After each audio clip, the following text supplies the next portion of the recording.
Vous êtes chercheur indépendant également. Vous êtes auteur de plusieurs œuvres littéraires. Et puis vous êtes également artiste musicien. Comment est-ce qu'on arrive à cumuler autant de casquettes quand même? Merci, monsieur Mouslima. Vous savez, l'Afrique regorge assez de richesses. Raison pour laquelle vous allez me retrouver dans presque tous les domaines. Parce que nos ancêtres étaient des sages. L'Afrique est riche. Donc, sur notre continent, le vrai Dieu a laissé ce qu'il faut aux Africains. Le problème qui se pose, je me retrouve avec plusieurs casquettes parce que quand j'attends que la jeunesse retourne à la source pour porter la richesse africaine, pour mettre à la portée de tous, ils ne le font pas. Ils sont lents. Ils sont partis du côté des Occidentaux, du colon, s'accrocher dessus, penser que la richesse est de ce côté, tout va bien de ce côté. Non. Raison pour laquelle vous allez me retrouver musicien, artiste, musicien, écrivain. Moi, j'ai un niveau élémentaire. La question, je veux vous la poser. Vous-même, vous décrivez comme étant un indigène, quelqu'un qui a appris dans le tas, dont un autodidacte. Comment se fait-il? Parce que même les grands intellectuels aujourd'hui, tous n'ont pas consigné leur savoir dans un bouquin. Mais comment se fait-il que vous, qui êtes autodidacte, indigène de votre état, vous arriviez quand même à écrire des livres quand même? Merci. Vous savez, le problème de l'Africain, le système occidental parle d'autodidacte. Ils ignorent que l'Africain, un initié, un praticien initié aux valeurs traditionnelles africaines comme moi, c'est un homme qui a acquis assez de richesses, assez de connaissances dans multiples domaines.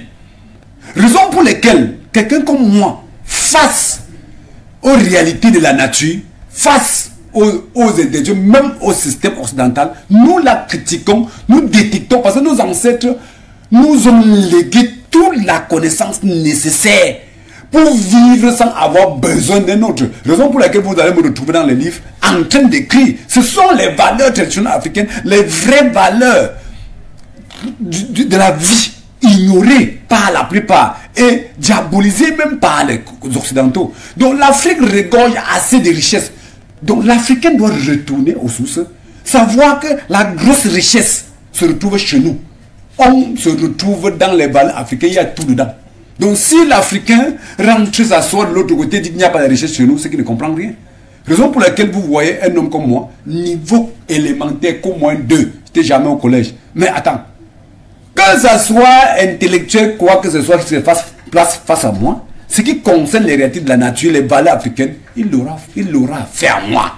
Raison pour laquelle je vais écrire faux français, mais face à face, personne ne doit s'en sortir facilement parce que nos ancêtres nous ont légué, ce sont les richesses ancestrales réunies que je remets sur pied, que j'explique, que je diffuse. Donc, nos ancêtres étaient des hommes honnêtes, vrais, les gens qui avaient bien étudié la nature. Donc, eux, avec leur capacité, non, personne ne pouvait les tenir tête parce qu'ils ont étudié, c'était des grands scientifiques, c'est tout. Ils avaient tout dans leur cerveau. Raison pour laquelle, moi qui continue leur travail, mais je me retrouve en train de tout bien faire. Ces connaissances vous viennent d'où, Dr Jimmy?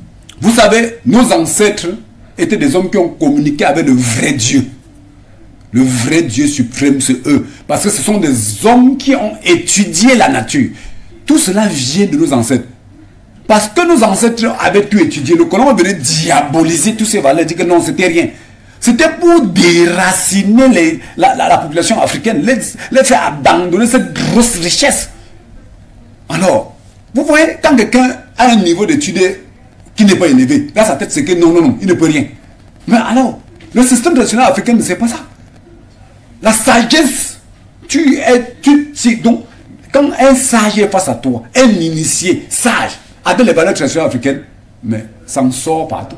Il n'a pas besoin de s'embrouiller. Il s'en sort partout parce que nos ancêtres avaient tout étudié la nature. Ils ont compris, ils nous ont légué cela. Donc, c'est ça qu'on remet sur pied. C'est avec ça qu'on fonctionne. D'accord. Allez, je rappelle aux uns aux autres que le programme, c'est On dévoile le mysticisme. Nous sommes là sur For You Africa tous les jeudis entre 21h et 22h. Et le programme, il est interactif. Je le rappelle également en deuxième partie de cette émission. Nous allons, avec le concours de la réalisation, avoir les contacts qui vont s'afficher au bas de votre petit écran. Et vous aurez donc l'occasion de nous appeler en direct pour poser des questions au docteur ou même encore pour réagir par rapport aux différents thèmes qui sont donc abordés dans le cadre de nos différentes émissions. Alors, nous